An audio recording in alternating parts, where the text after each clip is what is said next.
We can go ahead and start our May 8th Vision Zero Advisory Committee agenda, our meeting today. And if we can call roll call. Ruth, Miss Ruth.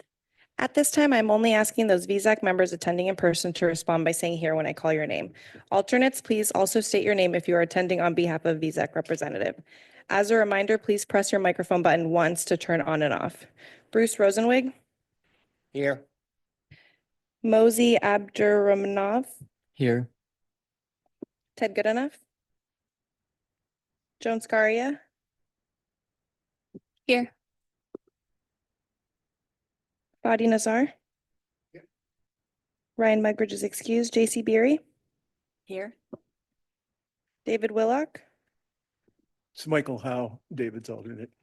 Daniel Dunas. Here. Elijah Brown, Joel Shaw, Christian Santa Gonzalez, Here. Joel Rosales, Jermaine Swaby, Tim Crespo, Here. Clinton Williams, Tracy Phelps, Stephanie Thoborn, Here. Claudette De Los Santos, Catherine Wall. Thank you. We have a quorum. Okay, thank you. Are there any modifications to the agenda? No, Madam Chair. Okay. The next item is the meeting minutes from our last meeting back in February 6th.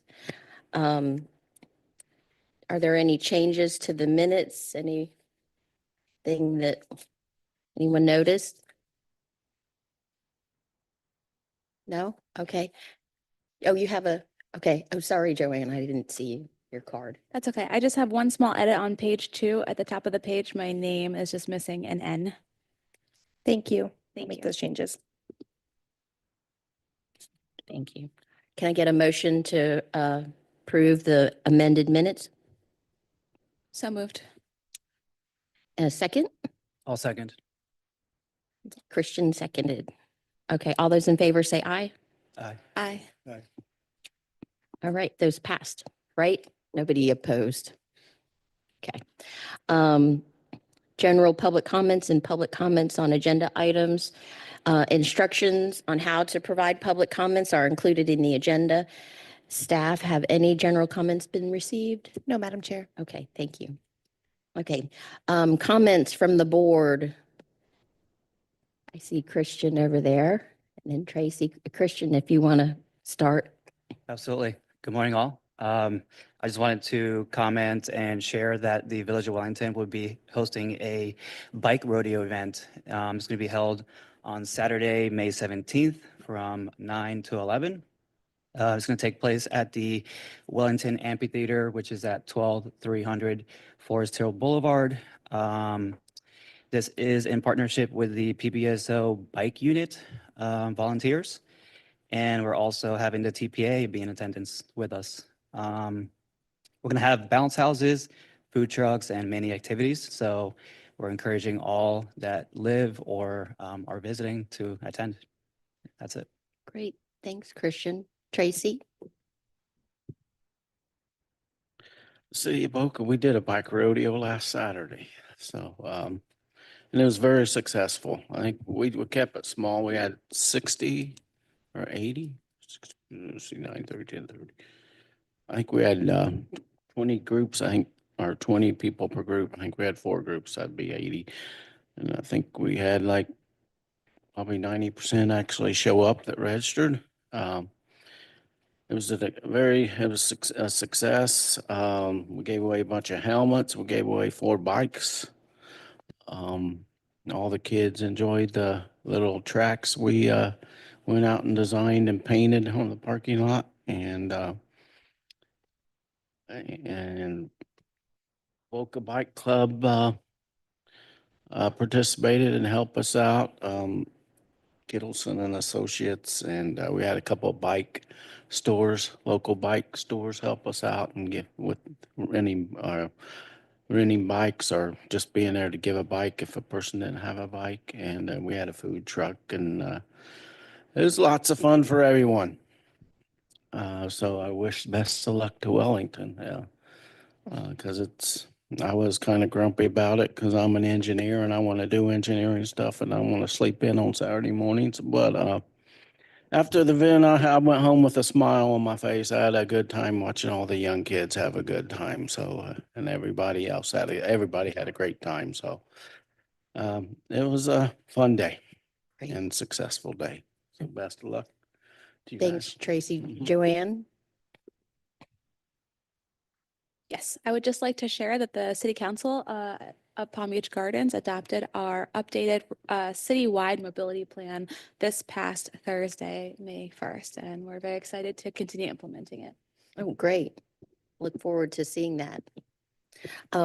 We are having an e-bike safety, the town of Jupiter is having an e-bike safety event on May 17th. And both the town of Jupiter and Tequesta have been ramping up e-bike safety. We had a fatality with a young 14-year-old on an e-bike and a serious, you know, he didn't pass, but there were two on a bike. So we've really been looking at how we can educate and do more for the town. This was close to Abacoa, where it's, supposedly bike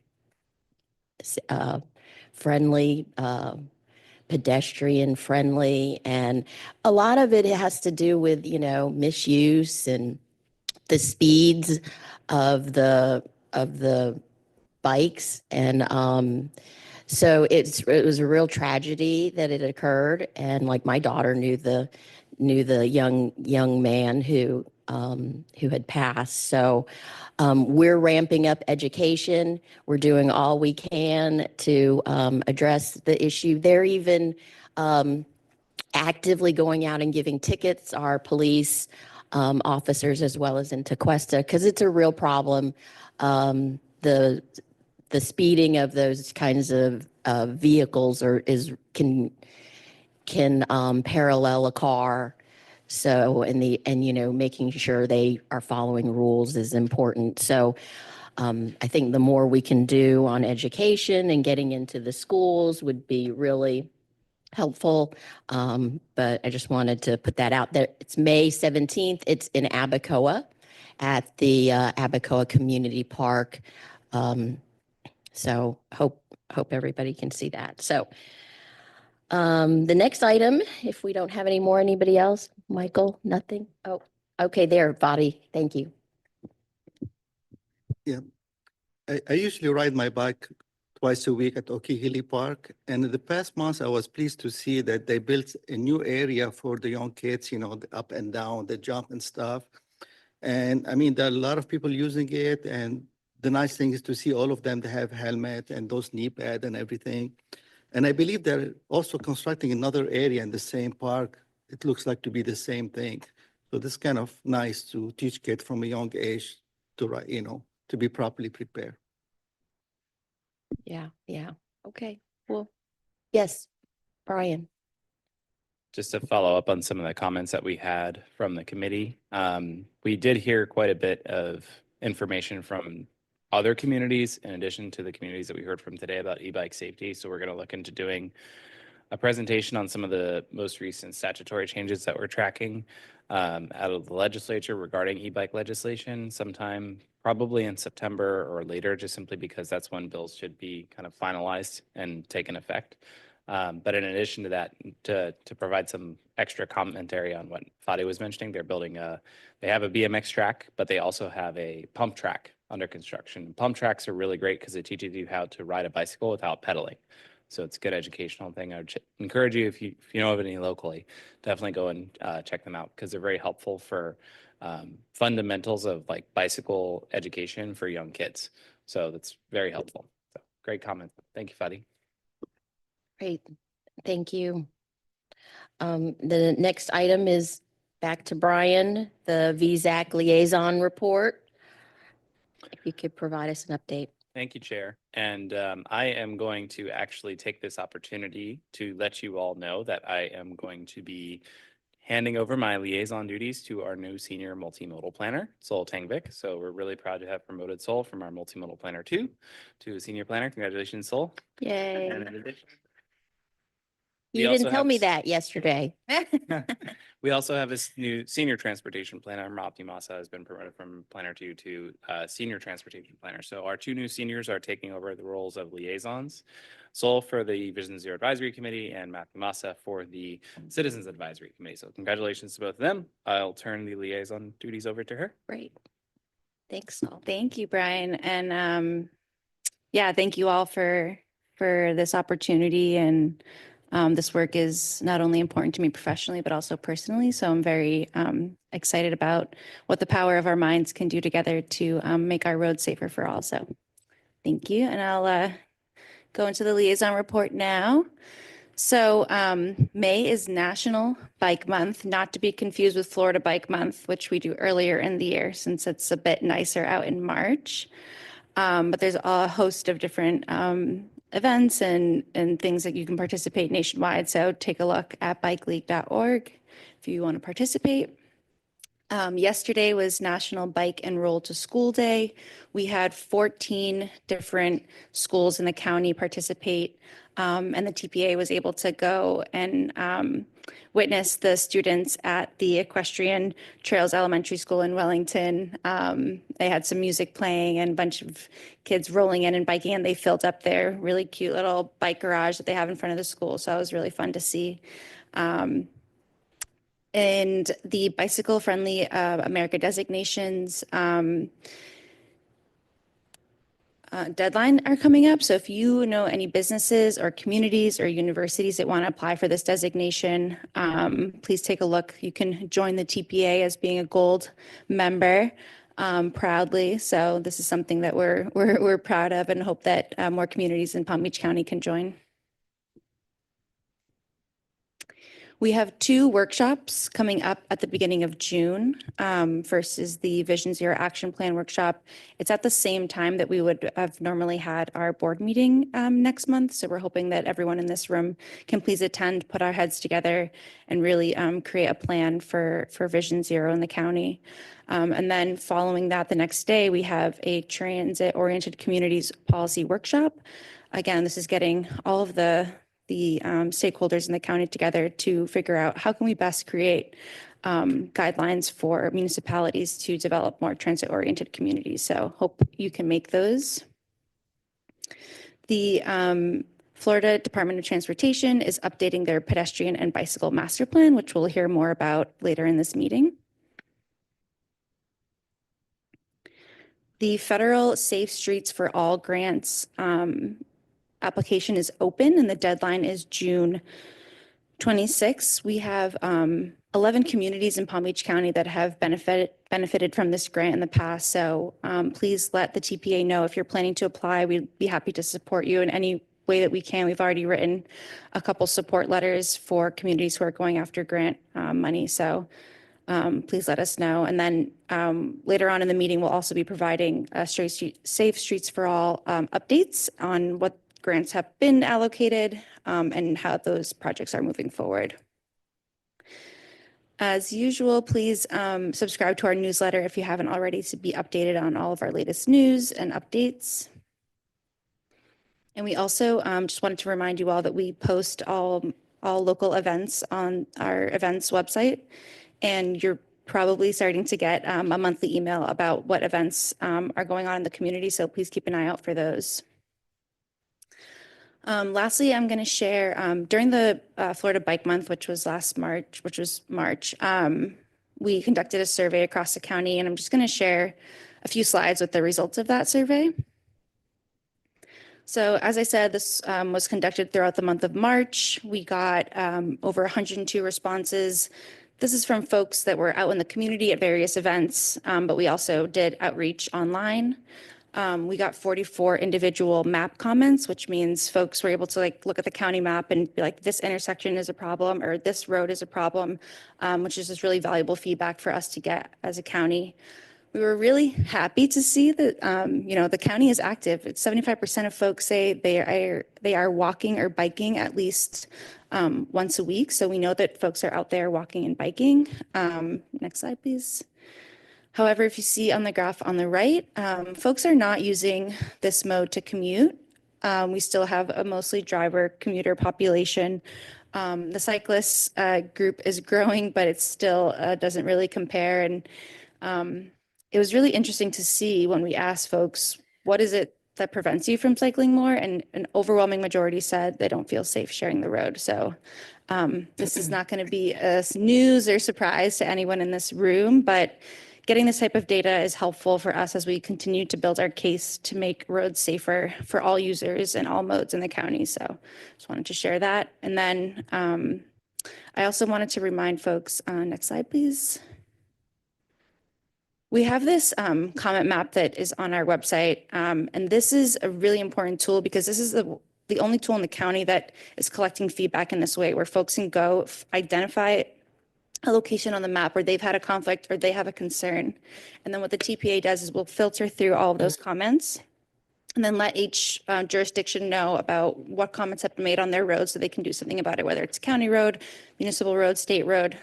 So we encourage you all to share this resource out with your community so that we can continue to collect feedback.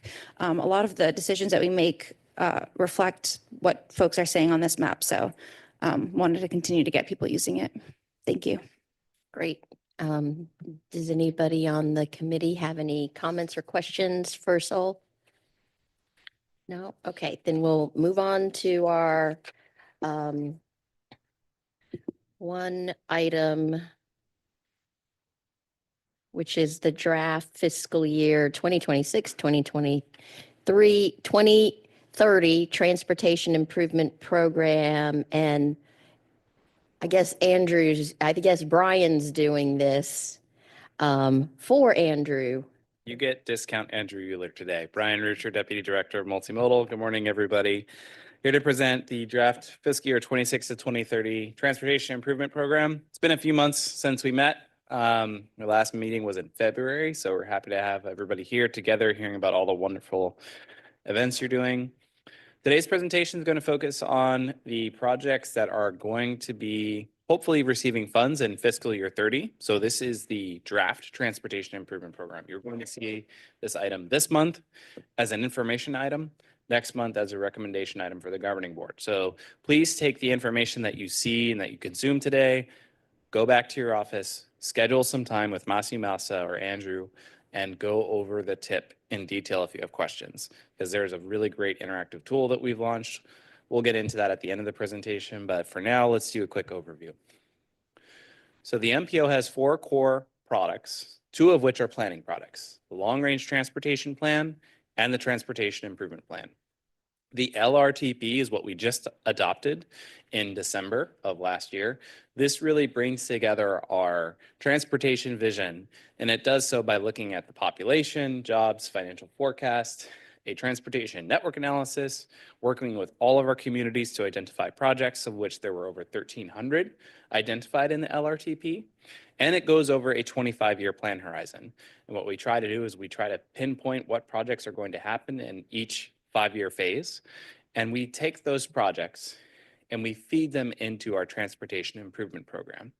Our Transportation Improvement Program includes projects which have dedicated funding sources planned to be allocated to those projects in a specific year and with a specific funding code.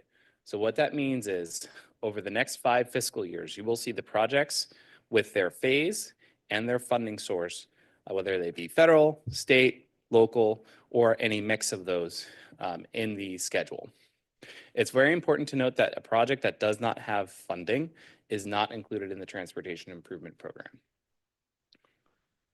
Most of the Transportation Improvement Plan projects that you will see are located on what's called the Federal Aid Highway System. So there are 2 batches of systems that we plan for and we assign funding to in Palm Beach County. The National Highway System, which is your typical US 1, I-95, other US routes, US 98, and the surface transportation block grant eligible roads, which is a majority of the arterials and collectors that are located throughout Palm Beach County. And on top of that, the funds should also be used within the urbanized area, which is the hashed developed area that you see approximately on the screens. Majority of the eastern parts of Palm Beach County and central parts of Wellington, Royal Palm Beach, the improvement districts, and then sections of the western communities that are incorporated for the most part, and some other areas which are developed within those areas.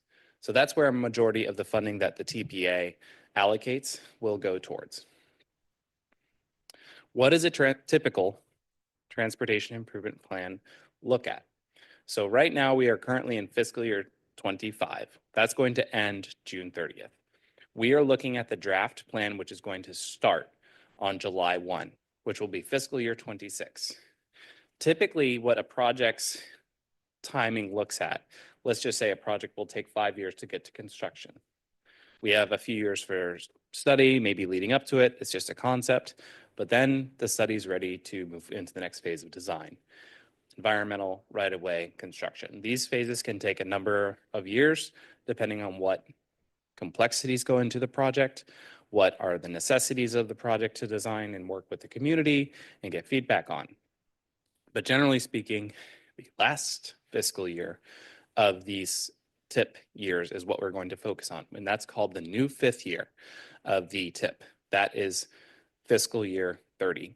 There might be phases that are planned for beyond fiscal year 30, but as I mentioned, this is only a 5-year fiscal year plan horizon. So we do a TIP because it's important to maintain work program stability. We want to ensure that there is a constant allocation of funds and that we have a zero-based budget for funding of projects to move them forward and through time. So we might have large construction projects in this current fiscal year 26 that's coming up, which will prevent other large construction projects from moving forward. But we'll have funding eligible to go towards any of these other phases: project development, environmental study, design, right-of-way. So there's a good mix of funding that's allocated across all years. Generally speaking, you'll start at the very end of the list in the new fiscal year 25 with new phases, but we'll get into the specifics of what was funded or is planned to be funded in fiscal year 30 in a moment. So how do we get here? Every October, our governing board directs the TPA staff to do project development, which is where we update our long-range transportation plan priorities. We do a call for projects for the Transportation Alternatives Program, and this is when we get into the project development cycle. So that lasts usually from winter to spring. From that, we develop a list of priority projects, which is where we will take all of those things that we've heard about from the Transportation Alternatives Program, and we will look at our long-range transportation plan priorities and our performance measures, and we will allocate rankings to projects that we would like to see funded in the next Transportation Improvement Program. So we send that list of priority projects to DOT in July 2024, after which DOT will publish a draft tentative work program, typically in December, and they request the TPA evaluate it for changes, deletions, or additions. This gives us kind of a snapshot of what to expect when we release the draft TIP, which is where we are now. So we've already seen the expected tentative work program back in December. We're now seeing what that actually shook out to be in a draft form with the final adoption in June of this year, next month. The TIP includes a number of different sections. The TPA has a few programs which we allocate funding to projects for. So these are our typical things that you might be familiar with: major projects. Local initiatives are both required to be on that federal aid highway system. Transportation alternatives is eligible to be anywhere within the county, preferably within the urban area, and for transportation alternatives development. Sun Trail is a network of statewide regional trails that we do not have direct funding prioritization over, but we do have to rank projects and to provide that list to DOT. We also include within the TIP a section on FDOT priorities and other projects. The strategic intermodal system is something where there is a statewide allocation for moving people and goods. So that might be anything including the port, railroads, major roadways that contribute to the economic vitality of the state. The federal and state funded projects are projects that are not located on the strategic intermodal system. So that might be a State Road 786 or any other state road project that you might see, or projects that are being administered by the state DOT for locals. We will include all airports, railroads, and seaports as part of the transportation improvement program. And then district-wide projects, which is where the district receives revenue to allocate to projects deemed necessary on a district-wide basis from Palm Beach, Broward, St. Lucie, Indian River, Martin County. We also have sections for operations and maintenance where you'll see roadway improvements, resurfacings, et cetera, transit allocations, and then locally funded projects of significance to our system that are included for informational purposes only. So how do we read these massive tables that the TPA publishes? Generally speaking, from what you will see, at the top of the table is the funding that is coming up for immediate project implementation or improvements. So on the left side, you see that the rank was actually for the first project, 2017, project number 1 and 5 on our priority projects list. That's a project between the city of West Palm Beach and the Department of Transportation on 36th Street from Australian Avenue to Point Sieta to construct buffered bike lanes, pedestrian enhancements, and a bridge. So the total cost of that project was $18,254,000, with construction starting in fiscal year 26 at an amount of about $16 million. And from there, you can see how other projects down further below, for example, passenger rail cars, extends multiple years, 26 and 27. The new 5th year added to the tip is the last column on the right, fiscal year 30. You see funding for projects typically lower on the list because we have projects that are entering the tip maybe from 23 or 24 that are getting new phases funded. I'll provide you an example of those later for each of our major tip elements. Lastly, if there's additional funding still needed, there is a column for that. That column frequently changes based on projects that are in design, environmental, and that we have to update as on an ongoing basis. And we reflect those changes with the color coding for green. That might be a new project or advanced. Blue being a significant funding change of about 20% or more, or delayed in red, which is rare but does happen. So the TPA tip includes about $407 million that we prioritize for our projects. So a very substantial amount of money for 5 fiscal years, as well as $3.34 billion in federal, state, and turnpike funds in Palm Beach County. So if you can imagine, and you can see the strategic intermodal system turnpike project extending into multiple hundreds of millions of dollars on this chart, we can expect a substantial investment coming the next few years on the turnpike. We'll get into that briefly. For the TPA priority projects, we have broken down these funding categories into the following that's on the screen. Now, you might see $236 million for roadway capacity, but that doesn't necessarily mean there aren't complete streets improvements or lighting on those projects. However, the predominant category for road capacity, if that project is allocated towards road capacity, then we've matched it to that category. So we have standalone complete streets projects, signals and intersections, transit vehicles and shelters, and lighting and safety projects that are standalone from other projects. So in total, $407 million in TPA priority projects that we're moving forward. We also include in our tip as a informational page only what projects are active and under construction, of which 13 of our projects are locally driven. 12 are major projects that either are worked on through our communities or through DOT, and then 10 total transportation alternatives.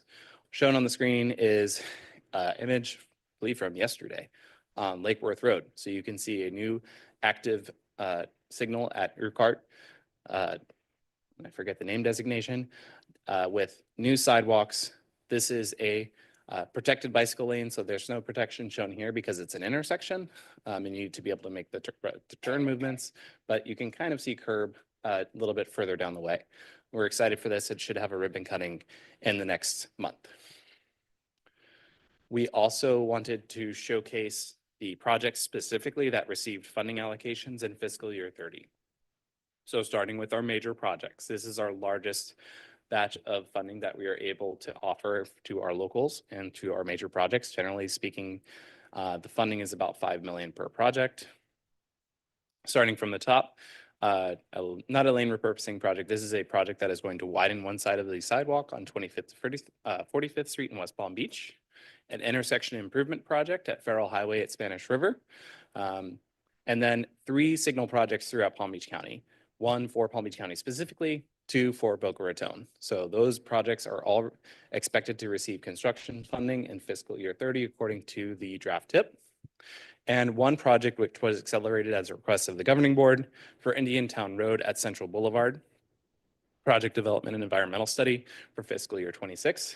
This is a displaced left turn concept, which is shown, which essentially moves the left turn away from the intersection in an advance type of movement. It's kind of similar to a diverging diamond interchange. If you'd like to dive into this, let me know. I can talk you through how it would operate afterwards, or we can go into it in question answer time. For local initiatives, we have a number of projects we have advanced for traffic signals, for complete streets improvements and otherwise. So we have 3 traffic signal projects, again, funded for fiscal year 30. We have a roundabout and sidewalk improvement in Wellington for Wellington Trace. That concept is shown on the screen.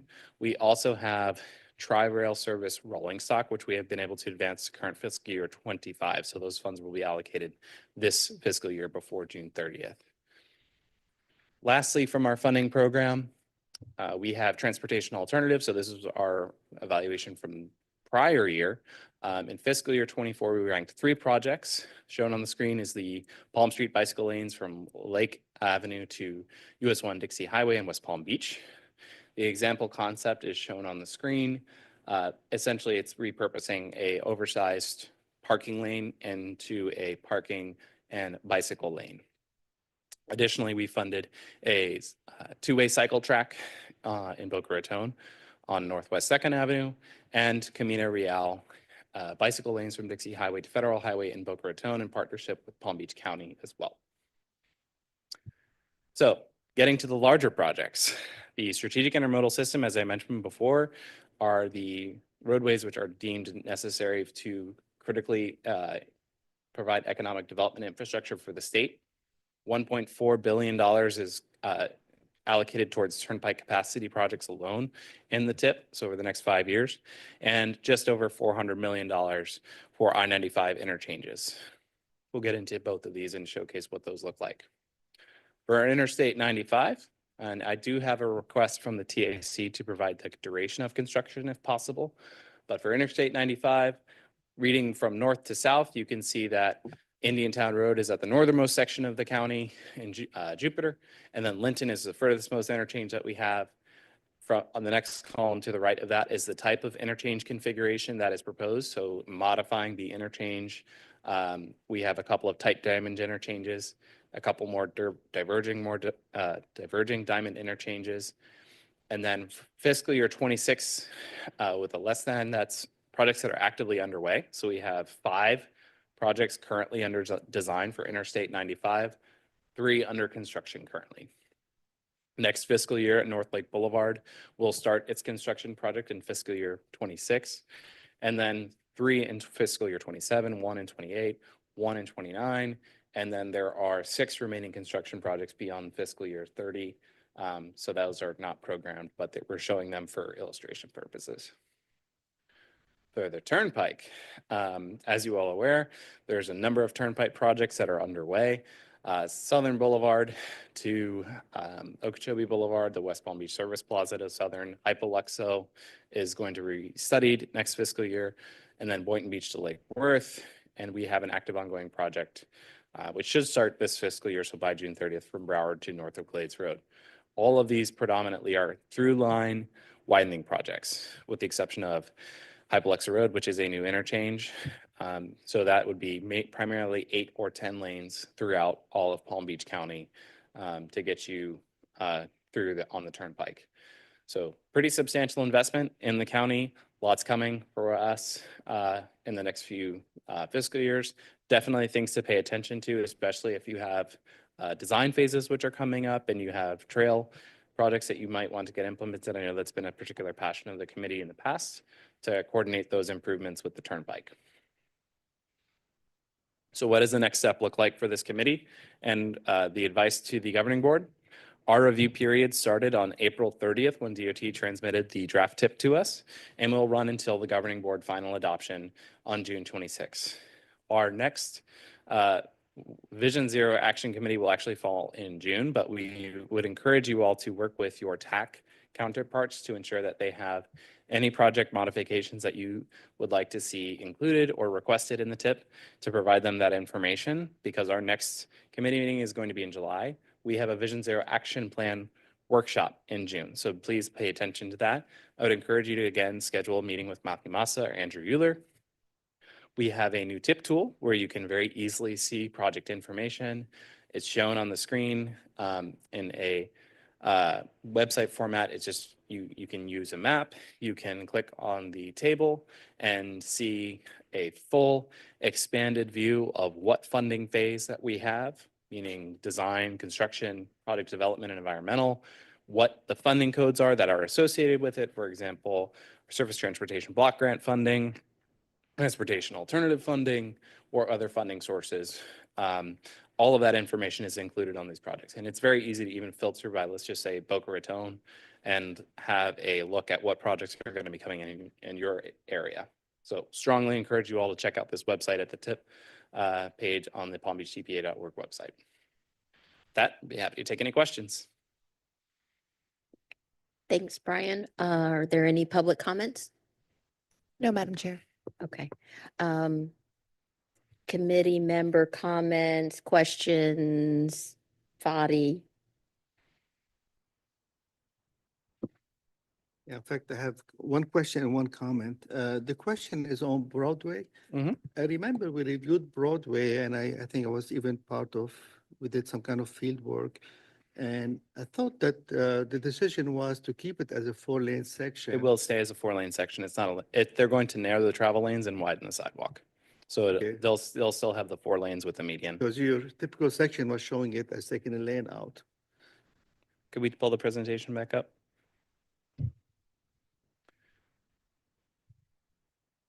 I don't think that 40 we tried. I don't think we showed that project. I mean, but anyway, if there's any change, I think to what was agreed, if you can, should be somebody either can major let you know. projects or LI. So I'll navigate there, Ruth. okay. Let's see. 25th to 45th Street. So we don't have a rendering for this. This is actually the Indiantown Road at Central Boulevard. This is the displaced left turn that's getting implemented in, well, it's being studied in PD&E, but 25th to 45th Street is not a lane repurposing. It will stay as a 4-lane roadway Okay. with a widened sidewalk. My comment is really related to the work on the turnpike, which is really disappointing. I mean, we went through the COVID period where, I mean, they could have really accelerated the work.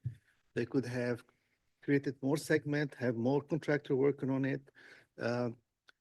You know, I mean, the turnpike, the funding should not be an issue because the quicker they can finish the project, the more money they can make. And when they do construction, it's going to impact all the county roadway system. So I hope for all the new projects they're proposing, they really prioritize finishing the work as soon as possible. You know, again, the quicker they can do the work, the more money they can get later on, and the less impact will be on county road. So I hope you can make, you know, I mean, you can have someone from the turnpike to just provide the presentation and provide some feedback to them. Thank you. I'll see if I can. So the request from TAC was to see what the duration of these projects were for both the Turnpike and 95, especially if projects are going to be, for example, adjacent interchanges. So 45th and Palm Beach Lakes Boulevard, obviously they're next to each other. And if they're both under construction at the same time, that might be an issue. But I'll reach out to our counterparts at DOT and the Turnpike and see if they can give us an idea of how long the construction will take for each specific project. Probably won't have a lot of detail unless the project's in design already, because that will help define the duration. But we'll reach out and we'll ask about that. Yeah, at least, I mean, to kind of press the importance of, you know, prioritizing the construction duration. Right. For us is very important. Thank you. Are there any comments or questions additional? No, I have a couple. One is, and I had brought this one up yesterday with you, Saul, about the Sun Trail. It lists it going, and this is the Sun Trail project in Jupiter. It lists it going to the Loxahatchee River, which is the US 1 federal bridge. But we had put in that it go to our northern boundary so that then Tequesta can pick it up and it continues north. So I just want to make sure that that's what's included, or why is Well- it just say Loxahatchee River? We have a note from yesterday to check on the project limits with DOT and see if we can modify Okay. those.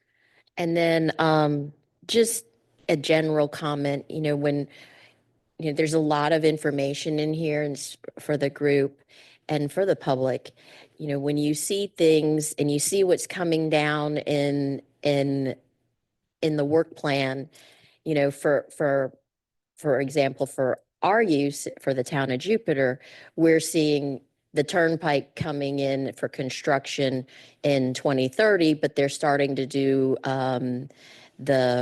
the P&E study next year.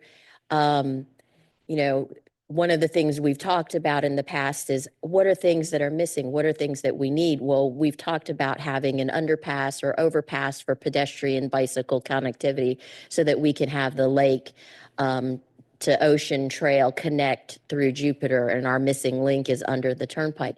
So in that case, when you see these things, think about what you can do and to advance the needs of your community.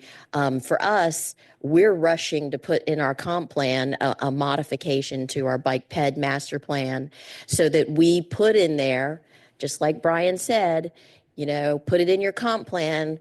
And so we've gotten Treasure Coast Regional Planning Council to help us do that work, especially now. I know everybody's busy, but remember, like, looking at these things and thinking about connecting all those dots, because that's why we're here. So I just wanted to, give everybody a little idea of how we use it so that we can then, push forward work that we wouldn't have normally done, but now we're thinking about how we can connect everything, and not just for ourselves, but connect it through to our boundaries so that Tequesta can pick it up or Juneau can pick it up.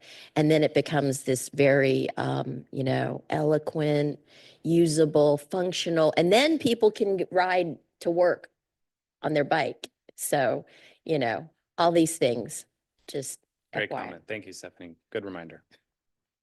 All right. Anybody else? So I guess then our next item is the FDOT District 4 Pedestrian and Bicycle Master Plan Update. And Brian, are you doing this one? I'm not. You are I'm happy to not? Welcome my DOT colleagues up to the podium. Okay. So I would introduce you, but they didn't tell me who you are, so. I will take care of that in a second or so. Good morning, Madam Chair, members of the committee. My name is Carlos Castro. I'm with the Office of Modal Development in District 4. And we have the pleasure today to come to you and present our bicycle and pedestrian master plan. We want to profile with this effort some of the data-driven analysis. We want to summarize some of the prioritization elements and also give you a little bit of a flavor of the corridors that we have selected for prioritization in the county. And obviously, this master planning effort is covering all 5 counties in District 4. I also want to take the opportunity to mention that we have a new bicycle and pedestrian coordinator starting tomorrow. So that's going to be the point of contact for this committee, listed as a non-voting advisor. We also have an alternate, and we're going to be messaging that starting tomorrow. Suffice to say, we'll have somebody once again from the department, from facing this committee and advising and supporting bicycle and pedestrian activities in the district. So without further ado, I'm going to turn it over to our consultant, Corinne Beam from Kimley Horn, to walk you through the presentation. Go right ahead, Corinne.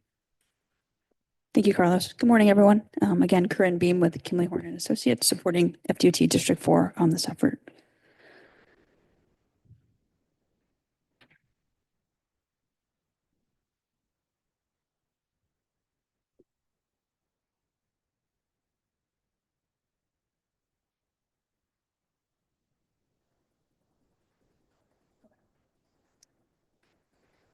Okay, so just these first two slides are just a quick blurb on some FDOT initiatives that our bike ped master plan is being conducted in alignment with. One of those is the FDOT's Compass.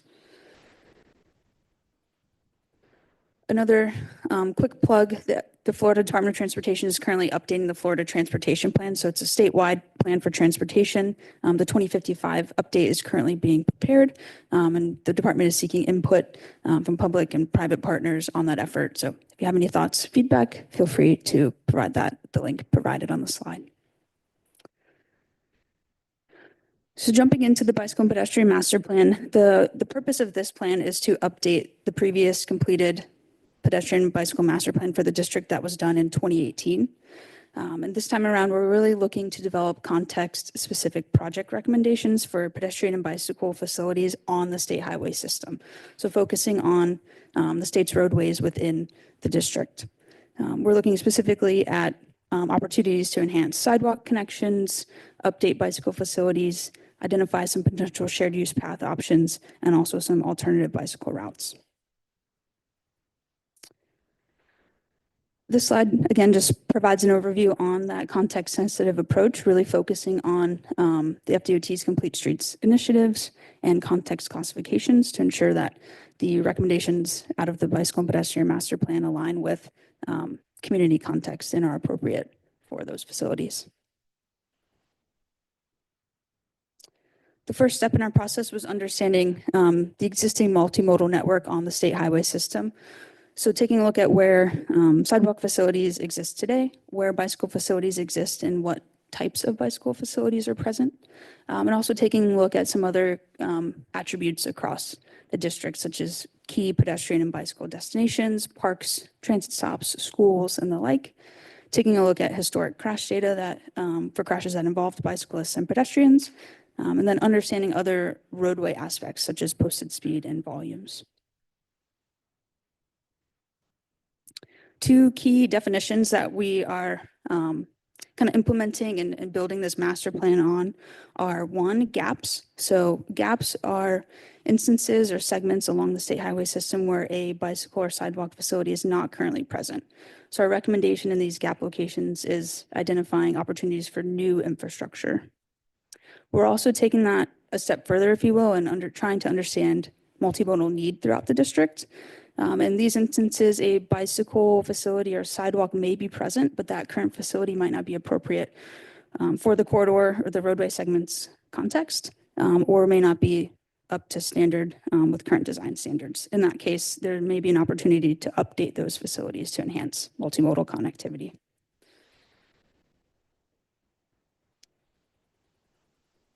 So our first step in the analysis was updating and understanding where gaps in the multimodal network remain across the state highway system in District 4. The 2018 plan did identify gaps. So we essentially overlaid those gaps with existing sidewalk and bicycle locations across the district to understand where gaps still remain. As you can see, and the slides are district-wide, so a little bit of a zoomed-out map extent, but most of those large gaps are in the western portions of the district, but there are some smaller segments, more eastern and in some of the more urbanized areas.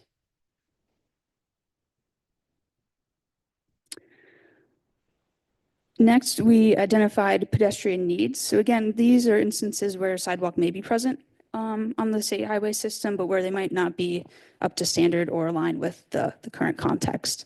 To identify need, we took a look at sidewalk width, so current sidewalk width, compared that to context classification standards to determine whether the current width aligns with those standards or if the sidewalk may need to be widened.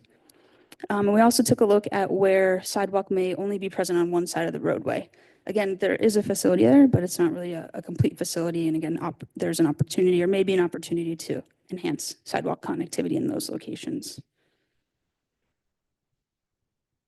Similarly, for bicycle needs, again, focusing on context classification, design standards, but understanding the existing type of bicycle facility, whether that's a shared lane marking or sharrow, paved shoulders or designated bicycle lanes, comparing that to context classification and posted speed of the roadway to understand where some of those bicycle facilities could be enhanced to either provide more protection for cyclists or remove that bicycle lane from the roadway and separate it to provide additional comfort and connectivity. Another aspect of the master plan that we are digging into as part of this effort is taking a look at needs for shared use paths, whether that's filling current gaps in the Sun Trail network or identifying other opportunities for shared use path locations across the district. Where shared use paths or on-street bicycle facilities on the state highway system might not be feasible, we're also taking a look at alternative routes.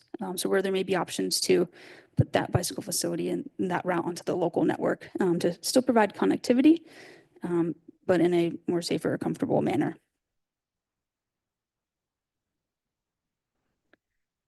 So once we identified sidewalk and bicycle gaps and needs across the district, there's a plethora of them. We needed a way to start to prioritize those locations and start to hone in on some specific locations so we can have some specific recommendations come out of this master plan. Our prioritization process included 4 major buckets, as you can see on the screen, for criteria associated with accessibility, demand, connectivity, and safety. Across the board, a roadway segment could receive a maximum of 13 points. And then from there, we broke out those points, total point possibilities into 4 tiers. And then from there, we took a look at tier 1 and tier 2 projects, which you'll see on the slide here, to start to dive into some specific locations. So across each of the 5 counties, we honed in on 5 key corridor locations is what we're calling them. And this is what we landed on in Palm Beach County as of now. Again, using that prioritization process and that tiering process to hone in on some locations and some more specific recommendations. From these top 5, as we're wrapping up the master plan, looking to complete it this fall, we'll take 2 of those key corridor locations, develop some planning level cost estimates and some high level planning level typical section renderings just to demonstrate what those improvements may look like in those segments. And then from there, we'll document everything and we'll have a completed master plan. So with that, if there's any questions or comments, myself and Carlos are more than happy to answer. Thank you. Are there any public comments on this? No, Madam Chair. Okay. Do we have any comments or questions from the committee?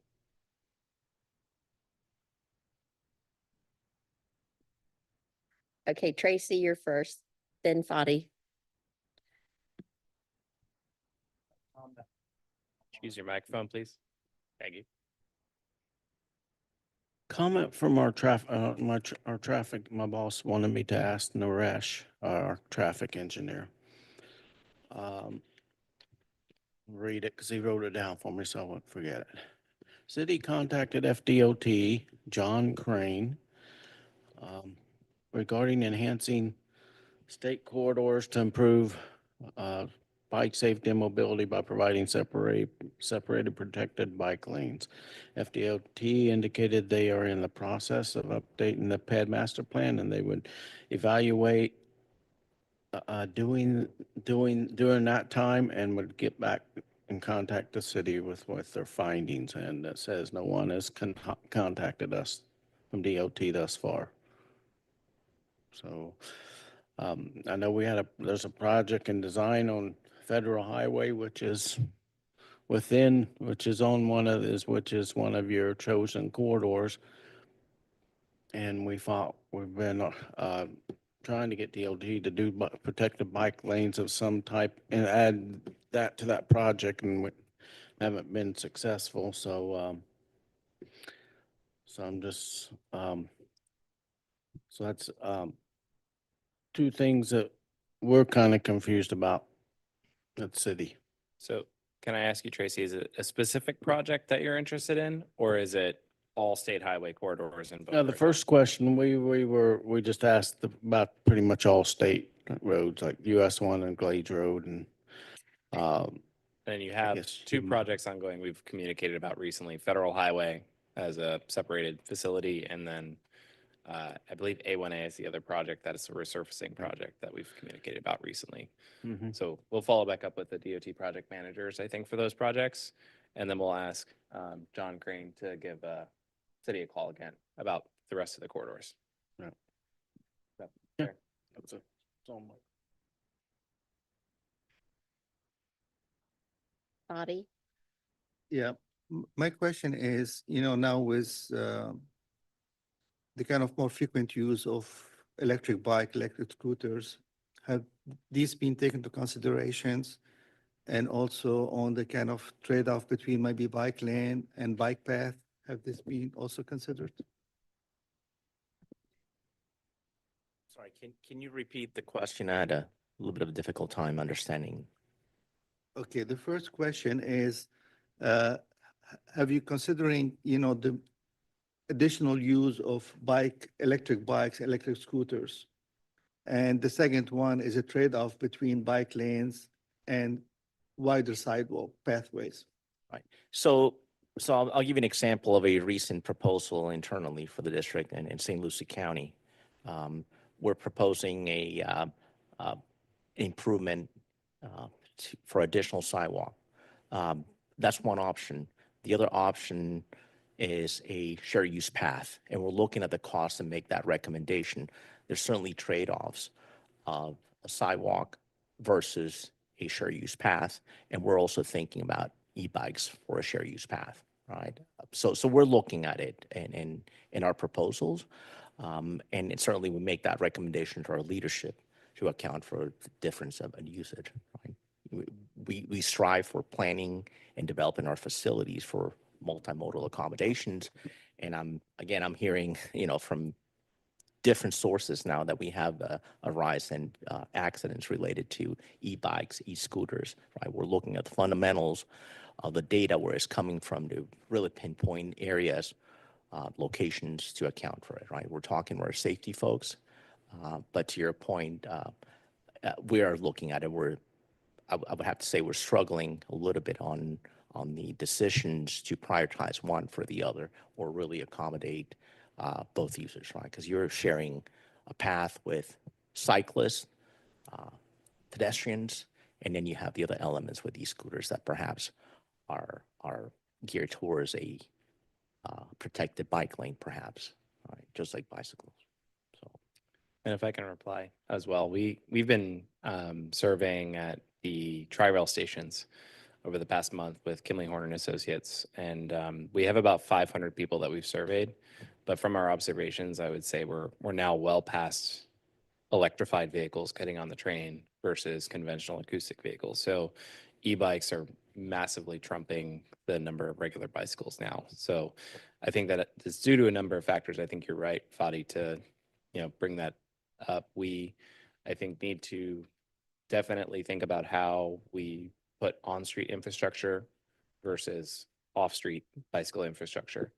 I think that there's probably some corridors where it's appropriate to do a wider shared use path combination with the Sharo, because you still might have people who are recreational cyclists that want to have some rights on the road, but by and large those users are on the sidewalk from what we observed. So Lake Worth Station, Boca Raton Station, many of those users were just riding on the sidewalk, even with some of the obstructions that were there. So we're happy to work with you all on some of that language and to get that incorporated, because I think it's a real need given where we're at now with the cost of these vehicles, the utilization of them, and how widespread they're becoming. Great comment. Thanks, Spotty. Clinton? Oh, you're good? Okay. I had just a general comment since we're talking about the bike ped master plan for FDOT. There's been the news from a federal perspective on the Department of Transportation. And I don't know if it's true or not, because you never know what's out there, but there was some discussion about how the federal government is no longer going to be funding the inclusion of bicycle pedestrian facilities as part of the overall DOT. And I didn't know, I mean, obviously this hasn't trickled down yet. We don't know. It might have just been a one-off or something, but just trying to think about how that impacts everything we do here on this committee. And I can give you a little light. I think it's important to bring up that we do have a stable work program for what it's worth with our TIP. As I mentioned before, there were some funds which were withdrawn from the state. Well, and it might be national funding, but the carbon reduction funds, which was a fund that was created on the previous presidential administration, those were withdrawn from the state. And we were able to balance our work program with other funding. But in terms of our overall block grant that goes towards priorities that the governing board has set and that we set forth in our TIP and our list of priority projects, that has not been impacted. I will say that the current transportation bill is up for reauthorization this year. So I would pay attention to what happens with that bill, because that's everything from the block grant, which funds both TA and our surface transportation block grant funding for SU and our planning dollars. So I just pay attention to that because that will be the, I think, key indicator for our work as an agency and working with DOT. If you could keep us We'll keep you apprised. posted, but Yeah. it's, I I think it's tracking important. it for us. Yeah, I think it's important for us to all be aware of those types of things. There's so much change going on that it's important for us to be reminded and talk about it, especially in these public forums. And if I may add a couple of the points additionally in terms of funding, right? We don't have necessarily a dedicated funding source for bicycle and pedestrian infrastructure, right? We're sort of cobbling it from multiple, funding codes and so forth, whether it's a district dedicated revenue, sometimes some federal dollars, perhaps. But in terms of federal dollars, I know for a fact that the federal discretionary grant programs are being overhauled, for lack of a better expression, right? And that's where the federal government is taking a step back on the priorities and the guidance that the states are being given, right? Some programs, federal dollars, typically those federal discretionary grants, right? As you're maybe aware, they're competitive. And the notice of funding opportunities have specific guidelines and so forth for the application process nationwide. Well, those guidelines are changing, and a lot of those federal discretionary grants from the existing transportation bill,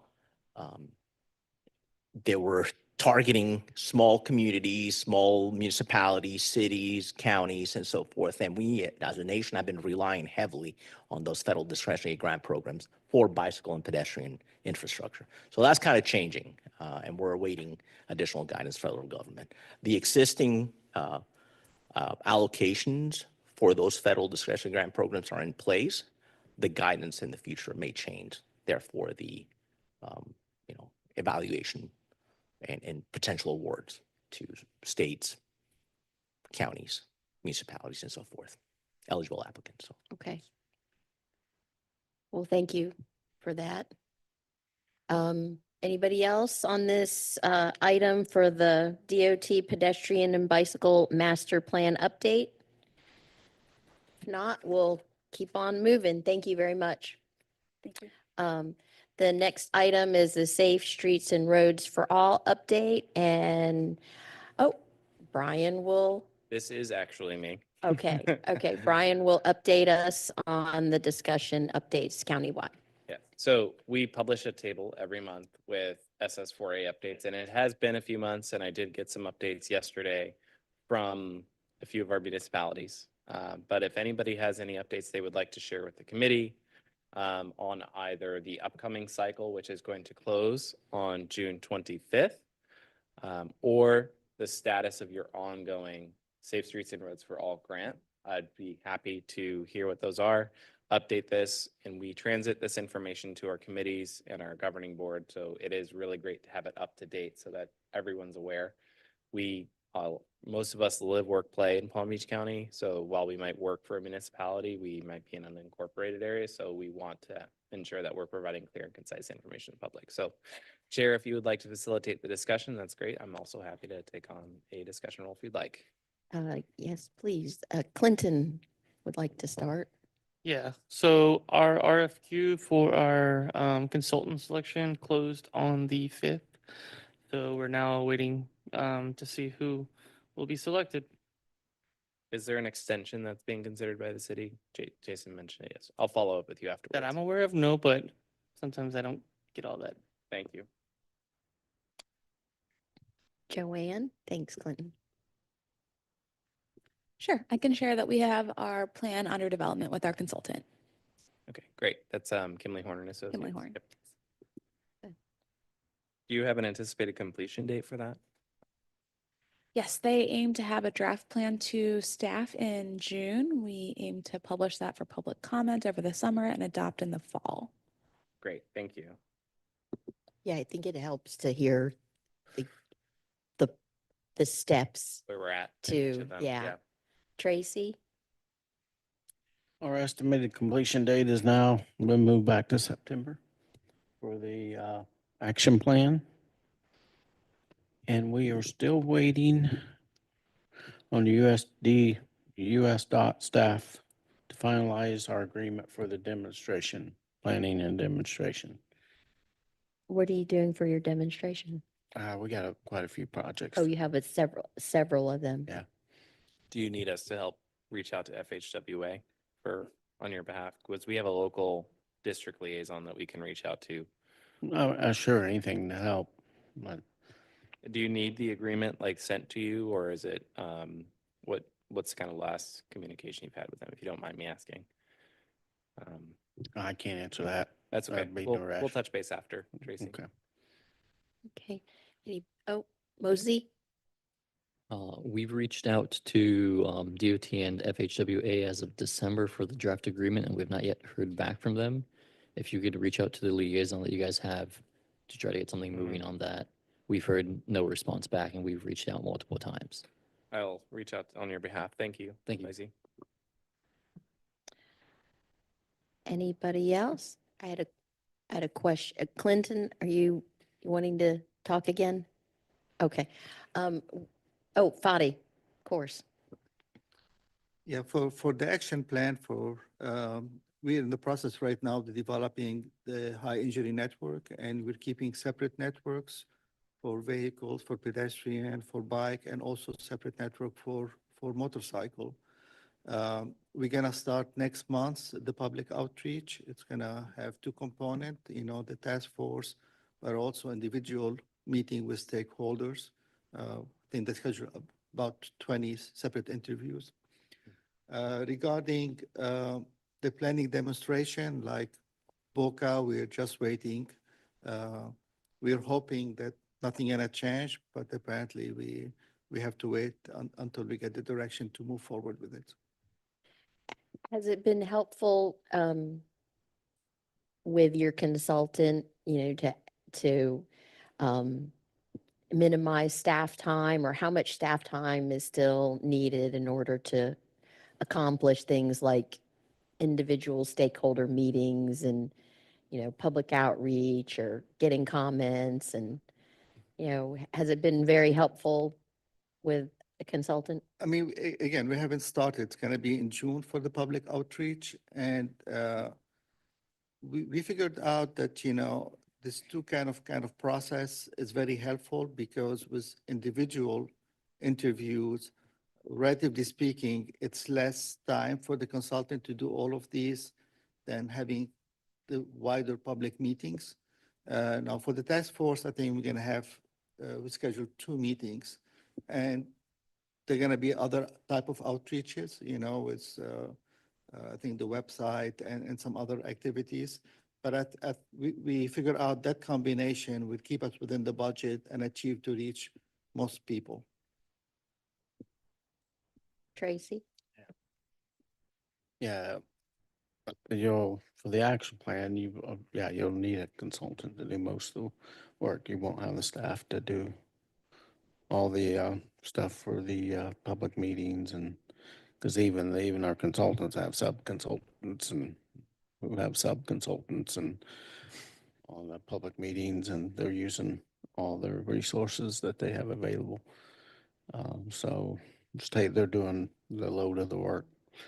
Whereas just our project manager is really uh, the only one involved for the city, other than the public meetings. We do show up for those too. But so if that's what you were, I'm not sure if you were asking that, but Yeah, I on was- your action plan, your consultant's going to be doing most of the work. yeah, I was just wondering how much work is it still with a consultant, really? Because I mean, we would get a consultant, but it's a lot. And then, so, It's going to be a lot of work. It's a lot of work, but it shouldn't take you away from your normal duties too well, that's much. good to hear.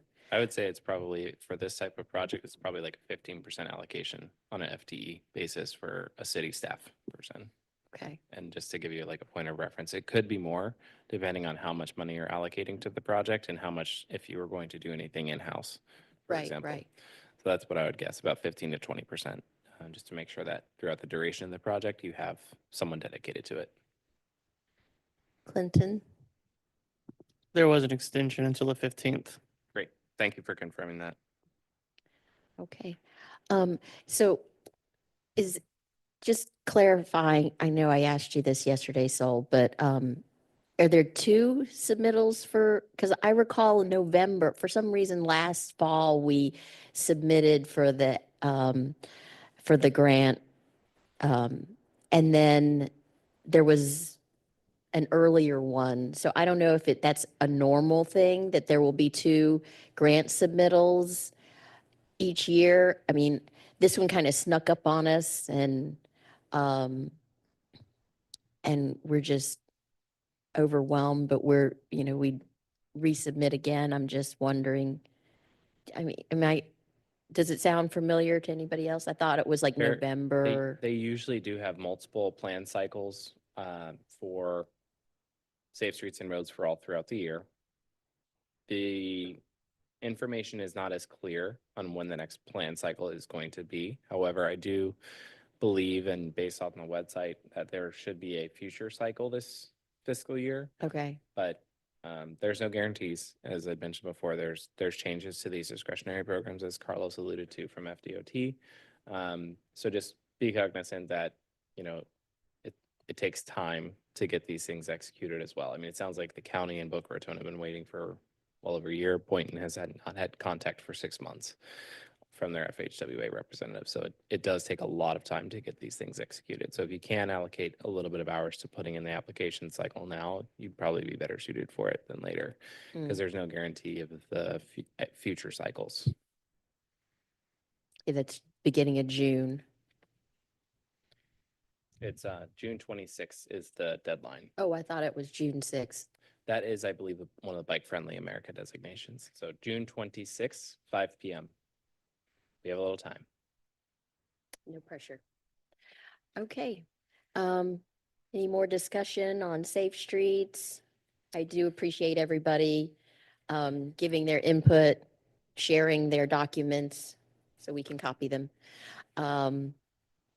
And then the next item is administrative items, and that's items 4A through C, which are for informational only. There's no more Brian presentations unless you'd like one. It is 10:43. The next meeting, I would like, it would be nice for all of us to be here June 5th. So if you can come June 5th for the Vision Zero Action Plan Workshop, we are the Vision Zero Advisory Committee. We should be all showing up. So, If Brian?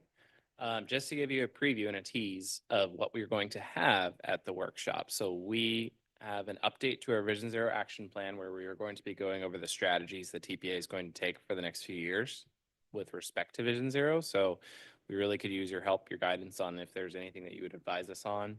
We are going to be showcasing 2 new tools from the TPA. One is a crash reporting toolkit, which we're going to share in advance with our law enforcement and our healthcare district partners, because that is specifically focused around the language that we use in reporting. We're also going to be sharing that with the media so that we can try to upgrade the language that we have in our reports about crashes using humanizing language, ensuring that the victim is not necessarily placed with an undue burden on our reporting. And then also a crash reporting toolkit, which our multimodal team has been working very closely with our programs team on to essentially provide you all with a unrestricted backdoor access to Signal 4. So it's kind of like a public facing dashboard. You can't quite get all the information that you would from going into Signal 4, but it's a very easy way to, for example, zoom into, let's say, like Palm Springs, see where all your crashes are occurring, see what the emphasis areas are that you need to work on, and get a quick data download of all the crashes that have happened. Usually we give like a 5-year period. So please do register for our workshop. We'll send the link out afterwards. Thank you. Great, thank you. Oh, wait, Tracy. All right, when is our next meeting? It says Our July next, 3rd. our next meeting is, official VZAC meeting is July 3rd. Okay, but there's a. June 5th is the Vision Zero Action Plan Workshop. I unfortunately won't be able to attend, but I will send my alternate. Be here in spirit. Yes. June 5th. June at 5th 9:30? is an important date, but it's not an official VZAC meeting. At 9:30, this is. what- 9:30 at the same time. Okay. See it on here. So But July 3rd, are you sure we're having a July 3rd meeting? Because that's a, I believe that is the official date. okay. We'll stay tuned. Yep, June 3rd, or July 3rd, excuse me. July 3rd. And now, if nobody else has anything, we're adjourned, 10:46. Thank you.